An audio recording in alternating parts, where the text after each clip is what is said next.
Assalamualaikum warahmatullahi wabarakatuh. Izin memperkenalkan diri, nama saya Sofiatus Soleh, NPM 19 dari Prodi Pendidikan Sejarah semester 3 dari kelompok 12. Di sini saya akan membahas tentang Kuntara Rajaniti sebagai aturan bagi Ulur Lampung. Kitab Kuntara Rajaniti merupakan kitab yang dijadikan sebagai rujukan adat istiadat masyarakat Lampung.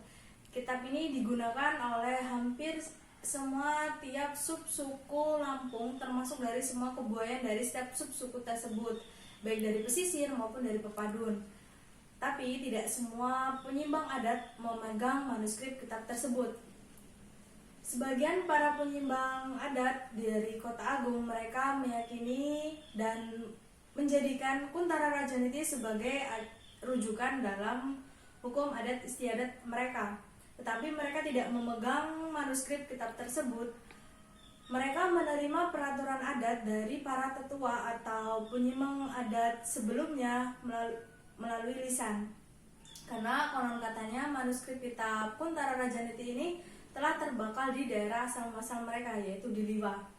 Sedangkan untuk daerah Kurungan Nyawa, mereka menggunakan kitab Kuntara Rajaniti yang sudah mengalami revisi. Revisi ini sesuai dengan tuntutan zaman dan demi keberlangsungannya adat tersebut dan supaya tidak menyusahkan para pelaku adat. Revisi dilakukan oleh para penyimbang adat melalui musyawarah.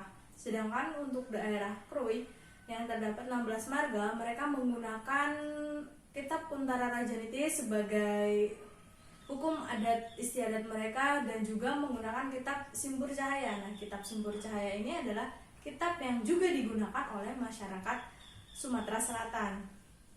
Sedangkan untuk daerah Pubian Telusuku, mereka menggunakan kitab Ketaru Brajosako. Kitab Ketaru Brajosako ini adalah dialih-aksarakan oleh H.A. Rifai Wahid ke dalam bahasa Indonesia. Menurut beliau, isi dari kitab Ketaru Brajosako ini merujuk pada isi yang ada dalam kitab Kuntara Rajaniti.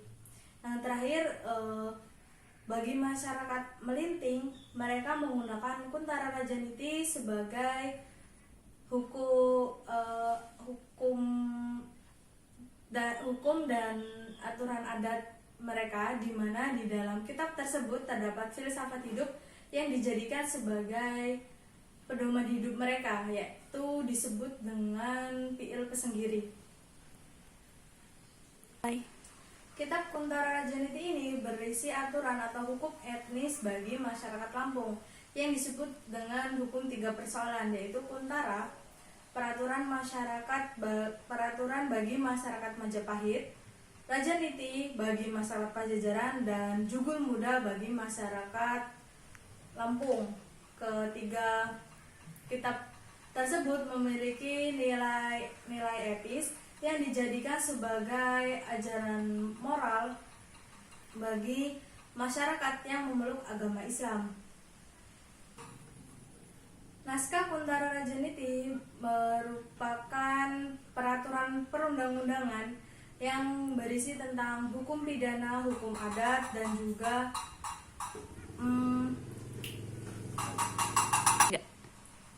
lalu lintas barang, di mana lengkap dengan peraturan dari masing-masing acara.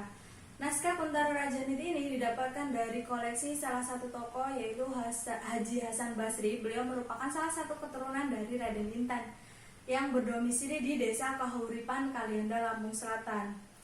Kitab Kuntara Rajaniti ini berisi tata cara bermasyarakat dan bernegara yang dimuat dalam pasal-pasal.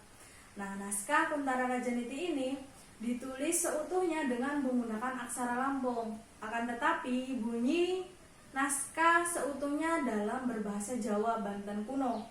Nah, naskah di dalam kitab Kuntara Rajaniti ini terdapat angka, yaitu tanggal 3 bulan Muharram tahun 1243 Hijriah, yang merupakan peringatan bagi Ratu dalam pasca naik tahta sebagai Raja Mangku dalam Kusuma Ratu. Naskah kitab Kuntara Rajaniti ini sudah berusia ratusan tahun, di mana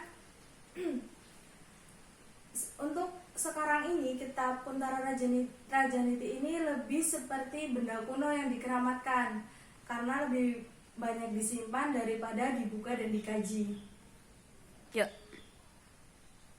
Kitab Kuntara Rajaniti dan Jubul Muda adalah kitab yang berlaku di 3 wilayah, yaitu Majapahit, Pajajaran, dan Lampung. Ketiga kitab tersebut karena merupakan peraturan perundang-undangan dalam kehidupan bermasyarakat, ketiga kitab tersebut ditulis secara sistematis. Ajaran kesadaran budaya dalam kehidupan masyarakat sebagaimana yang tertuang dalam kitab Kuntara Rajaniti ini adalah berisi tentang apa-apa yang harus dilakukan oleh para generasi muda ketika mereka sudah dewasa dan menjalin hubungan keluarga, tetangga, dan masyarakat. Ada 3 pedoman yang harus dimiliki oleh masyarakat. Yang pertama adalah senang negeri. Senang negeri ini mengajarkan tentang cinta damai, bersahabat, dan bertanggung jawab. Yang kedua adalah ganjaran Bator yang mengajarkan tentang semangat kebangsaan, rasa cinta tanah air, peduli sosial, dan peduli lingkungan. Yang ketiga adalah ganjaran Bubai Punyimbang, yang mengajarkan tentang apresiasi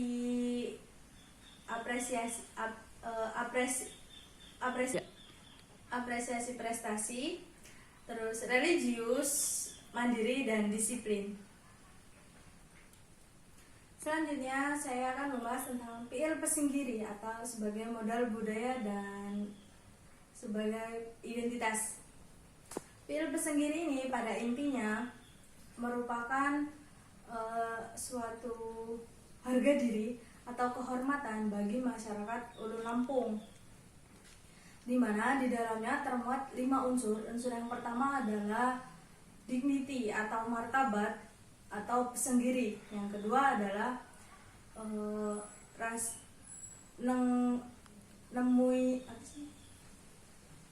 nemui nyimah atau keramah tamahan.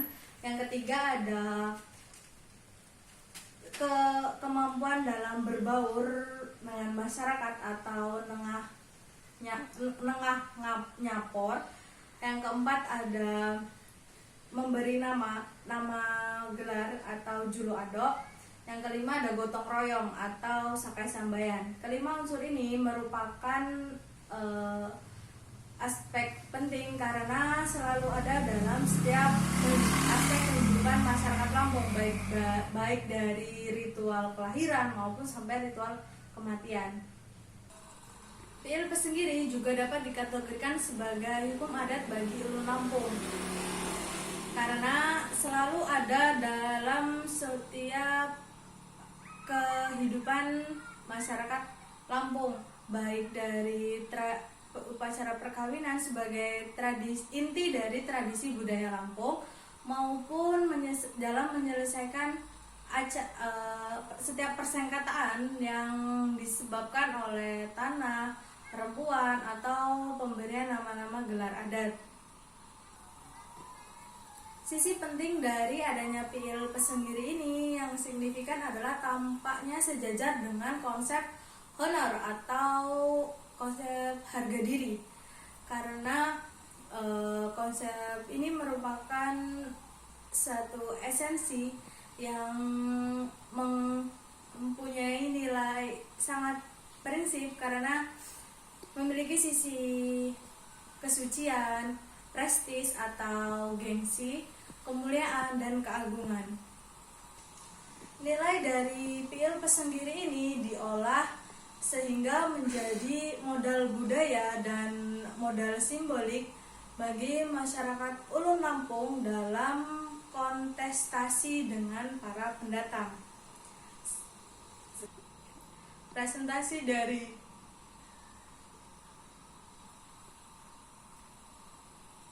saya akhiri. Wassalamualaikum warahmatullahi wabarakatuh.